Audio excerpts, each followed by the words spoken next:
سورہ بقرہ آیت نمبر 265۔ آپ حضرات کے پاس پیج نمبر ہے 7۔ اعوذ باللہ من الشیطان الرجیم، بسم اللہ الرحمن الرحیم۔ ومثل الذين ينفقون أموالهم ابتغاء مرضات الله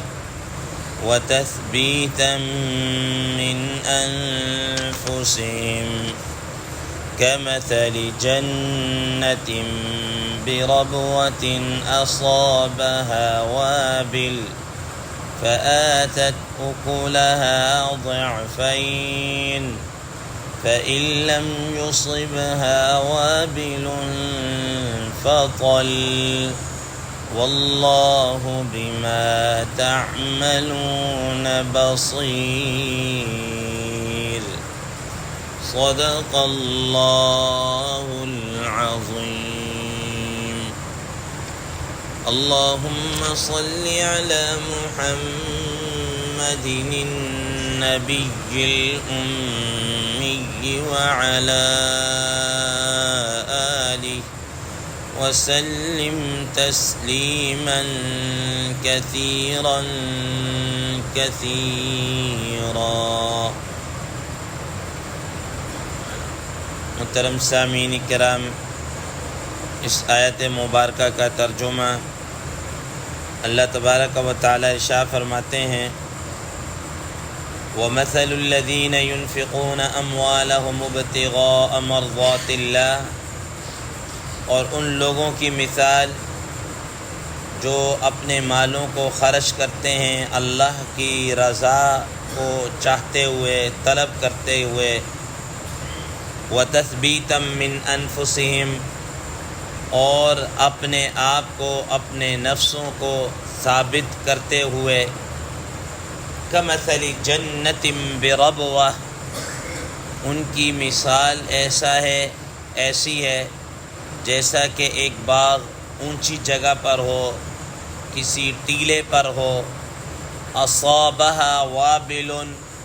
اور اس کو موسلا دھار بارش پہنچے، اس پر آئے، فآتت اکلہا ضعفین، تو وہ لے آئے دگنا پھل، فإن لم يصبها وابل فطل، اگر اس کو زوردار بارش نہ بھی پہنچے تو ہلکی سی پھوار بھی اس کے لیے کافی ہو۔ واللہ بما تعملون بصیر، اللہ تبارک و تعالی تمہارے کاموں کو دیکھ رہے ہیں۔ محترم سامعین کرام، بات چل رہی تھی اللہ کی راہ میں خرچ کرنے کی، اور آپ حضرات کو بتایا تھا کہ دو طرح کے الفاظ ہیں، ایک ہے خرچ کرنا اور ایک ہے اللہ کی راہ میں خرچ کرنا۔ ایک عمومی خرچ ہے اور ایک خصوصی خرچ۔ عمومی خرچ انسان جو بھی خرچ کرے اپنے اعزاء و اقارب، ملنے ملانے والوں پر، یتیموں اور ان بے کسوں اور بے سہارا افراد پر، یا معاشرے کے وہ افراد جو سفید پوش ہوتے ہیں ان پر خرچ کرنا، اور دوسرا ہے انفاق فی سبیل اللہ، اللہ کی راہ میں خرچ کرنا۔ اب وہ اللہ کی راہ میں خرچ کرنے کی مدت آپ حضرات کو پیچھے بتا دی تھی، چاہے وہ اللہ کی راہ سے مراد جہاد ہو، چاہے وہ اللہ کی راہ سے مراد وہ لوگ ہوں جو علم حاصل کر رہے ہیں، یا علماء ہوں، طلباء ہوں، یا جو لوگ عمرہ یا حج کے لیے گئے ہوتے ہیں ان پر خرچ کرنا وغیرہ ذالک، یا جو تبلیغ کے لیے گئے ہوتے ہیں ان پر خرچ کرنا، یہ سب انفاق فی سبیل اللہ۔ عمومی خرچ کا آپ کو بتایا تھا کہ اللہ تبارک و تعالی نے اس کا اجر و ثواب بتایا کہ 10 گنا ہے، اور 10 گنا سے سٹارٹ ہو رہا ہے اور میکسیمم 700 گنا تک چلا جاتا ہے، جتنا اخلاص ہوگا اسی حساب سے۔ اور دوسرے نمبر پر کیا ہے، جو اللہ کی راہ میں خرچ کرنا ہے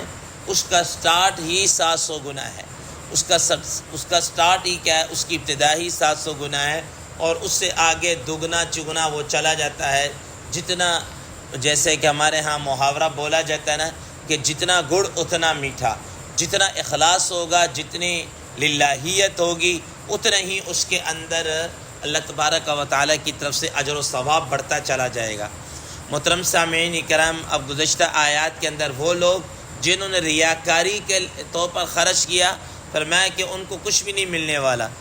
ان کو کچھ نہیں ملنے والا، اس کی بھی مثال کو بیان کیا۔ اور دوسرے نمبر پر وہ جو اللہ کی راہ میں خرچ کرتے ہیں لیکن ریاکاری کے لیے نہیں، ابتغاء مرضات اللہ، اللہ کی رضا چاہنے کے لیے، تاکہ اللہ کیا ہو جائے، راضی ہو جائے۔ تو محترم سامعین اکرام، جو اس طور پر خرچ کرتے ہیں کہ اللہ راضی ہو جائے، وَتَثْبِيتًا مِّنْ أَنفُسِهِمْ، اور اپنے نفسوں کو، اپنے دلوں کو جمانے کے لیے، اپنے دلوں کو اور اپنے نفسوں کو مضبوط کرنے کے لیے، جمانے کے لیے۔ اس کا مطلب یہ ہے کہ دیکھیں انسان کے دل کے اندر نا قدرتی طور پر بسا اوقات بخل کا مادہ ہوتا ہے۔ پیسے خرچ کرتے وقت یار اگر میں نے ابھی خرچ کر دیے، ایک ہفتہ تو ہوتا ہے میں نے تھوڑے بہت خرچ کر دی، ٹھیک ہے، زیادہ خرچ کر دیے تو میرا اپنا سسٹم ڈسٹرب ہو جائے گا، میرا جناب اعلیٰ وہ یہ ہو جائے گا، وہ ہو جائے گا، تو دل کے اندر کہیں نہ کہیں اس کو ڈر اور خوف ہوتا ہے کہ زیادہ خرچ کر دیا تو میرے پیسے، میری جمع پونجی ختم ہو جائے گی۔ لیکن بعض ایسے ہوتے ہیں کہ وہ اس طور پر خرچ کرتے ہیں کہ نہیں، اللہ کا دیا وہ مال ہے، بے دریغ خرچ کریں،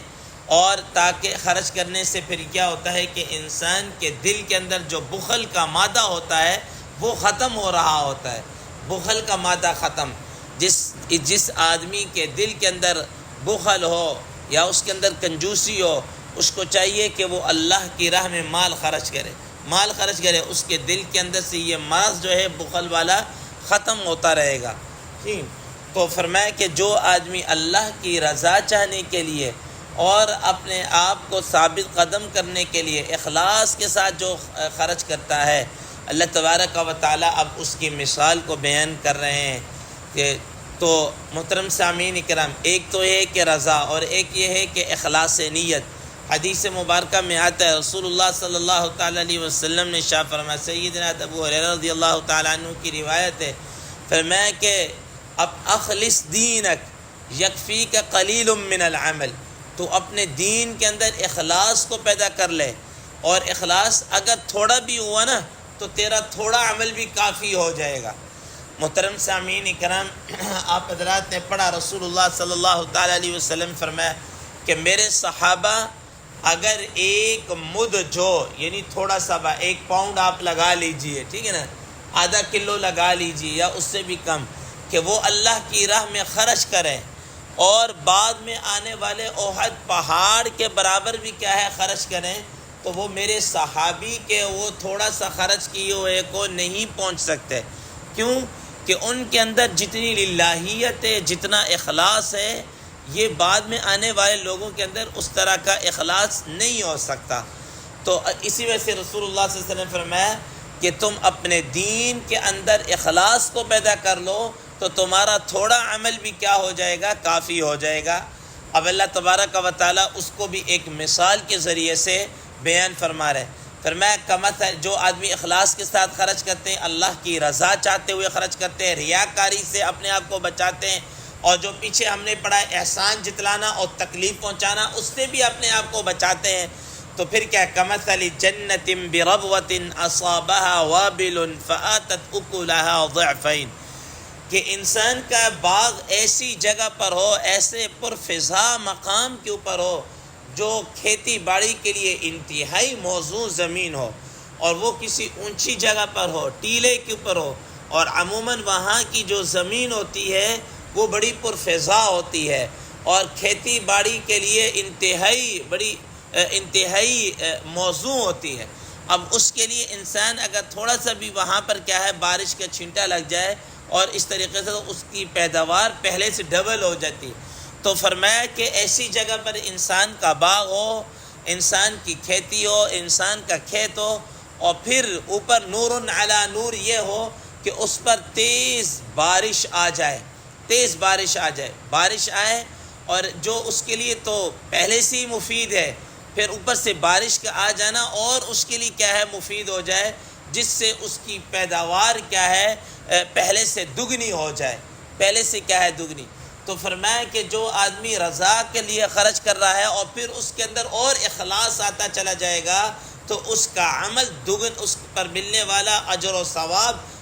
دگنا ہوتا چلا جائے گا، دگنا ہوتا چلا جائے گا۔ آپ حضرات نے دیکھا کہ بسا اوقات اس طرح ہوتا ہے کہ محکمہ زراعت جو ہوتا ہے یا حکومت کا جو یہ محکمہ ہوتا ہے اس کی طرف سے ایک اعلامیہ جاری کیا جاتا ہے کہ اس سال کیا ہے کہ پیداوار بہت زیادہ ہوئی ہے، گندم کی پیداوار، فلانی پیداوار زیادہ ہوئی ہے، اور زیادہ ہونے کا ریزن اور وجہ کیا ہوتی ہے کہ اس سال بارشیں برموقع ہوئی ہیں، بھرپور ہوئی ہیں، اور یوں ہوا ہے اور ایسا ہوا ہے جس کی وجہ سے جناب پیداوار پہلے سے ڈبل ہوئی ہے۔ تو اسی طریقے سے فرمایا کہ اگر کوئی ایسے مقام پر باغ ہو پہلے سے ہی پرفضا ہو اور مزید اس پر بارش ہو جائے تو اس کی پیداوار کیا ہے پہلے سے بڑھ جاتی ہے۔ تو فرمایا کہ اس آدمی کی مثال ایسے ہی جو پہلے سے ہی رضا اور اس احسان اور ایذا سے بچتے ہوئے کرے تو اس کو تو پہلے ہی پیداوار ملے گی، لیکن اوپر سے اور اخلاص شامل ہو جائے تو اس کی پیداوار کیا ہے، اس پر ملنے والا اجر و ثواب ڈبل ہو جائے گا۔ فرمایا فَإِن لَّمْ يُصِبْهَا وَابِلٌ فَطَلٌ، اگر ایسی جگہ باغ ہو اس پر موسلادھار بارش نہ بھی ہو تو ہلکی پھلکی پھوار بھی اس کے لیے کیا ہوتی ہے، کافی ہوتی ہے۔ بعض زمینیں ایسی زرخیز ہوتی ہیں کہ ان کے لیے زمین کے اوپر بہت زیادہ پانی کی نہیں، ہلکی پھلکی پھوار ہو گئی، حتیٰ کہ سردیوں کے اندر بسا اوقات وہ جو شبنم اوس پڑ رہی ہوتی ہے وہ بھی اس کے لیے کیا ہوتی ہے، کافی ہو جاتی ہے۔ تو فرمایا کہ اگر اس کے اوپر کیا کہتے ہیں اپنا بہت زیادہ بارش نہ بھی ہو، تھوڑی بہت بھی ہو تو تب بھی اس کے لیے کیا ہو جائے گی، کافی ہو جائے گی۔ تو فرمایا کہ اس کی مثال ایسے ہی ہے کہ اگر اس کا عمل کوئی بہت زیادہ نہ بھی ہو، تھوڑا ہی عمل ہو لیکن اخلاص سے کیا ہے بھرپور ہو، تو وہ اس کا تھوڑا سا عمل بھی کیا ہے وہ اس کے اجر و ثواب کے لیے کیا ہے بہت زیادہ ہوگا، اس کے اجر و ثواب کے لیے کیا ہے بہت زیادہ ہوگا۔ اس لیے فرمایا کہ اپنے ان اعمال کے اندر نمبر 1 ابتغاء مرضات اللہ، اللہ کی رضا ہو، ریاکاری نہ ہو، جو بھی کام ہو اللہ کے لیے ہو۔ اسی وجہ سے قرآن مجید میں بار بار اسی کے اوپر کیا ہے زیادہ زور دیا، قل ان صلاتی ونسکی ومحیای ومماتی للہ رب العالمین لا شریک لہ، میری یہ نماز، میرے یہ مناسک، میری یہ زندگی، میرا یہ مرنا، یہ سب کچھ کس کے لیے ہے؟ خالصتاً رب العالمین کے لیے، جس کا کوئی شریک نہیں، جو وحدہ لا شریک ہے۔ انا اعطیناک الکوثر فصلی لربک وانحر، نماز پڑھنی ہے کس کے لیے؟ اپنے رب کے لیے، اپنے رب کے لیے۔ تو یہ سارے کام، یہ ساری چیزیں رب کے لیے کیا ہے ہونی چاہیے، دکھلاوا اور ریاکاری یہ اس میں شامل نہ ہو۔ تو فرمایا کہ جو آدمی اس طرح کرتا ہے تو اس کا تھوڑا سا عمل بھی کیا ہے اللہ کے حضور بہت زیادہ ہو جاتا ہے۔ فما واللہ بما تعملون بصیر، اور اللہ تبارک و تعالی جو تم عمل کر رہے ہو، تھوڑا کر رہے ہو یا زیادہ، چھپ کے کر رہے ہو یا ظاہر، ریاکاری کے ساتھ کر رہے ہو یا اخلاص کے ساتھ، واللہ بما تعملون بصیر، تمہارے اعمالوں کو بڑی اچھے طریقے سے کیا ہے دیکھ رہے ہیں، بہت اچھے طریقے سے تمہارے اعمال کو کیا ہے جانتے ہیں۔ اللہ تبارک و تعالی سے دعا ہے اللہ تبارک و تعالی ہمیں جو بھی اعمال، جو بھی عمل ہم کریں نیکی کا، چاہے وہ تھوڑا ہی کیوں نہ ہو، وہ اخلاص اور اپنی رضا کے لیے کرنے کی توفیق عطا فرمائے۔ وآخر دعوانا الحمد للہ رب العالمین۔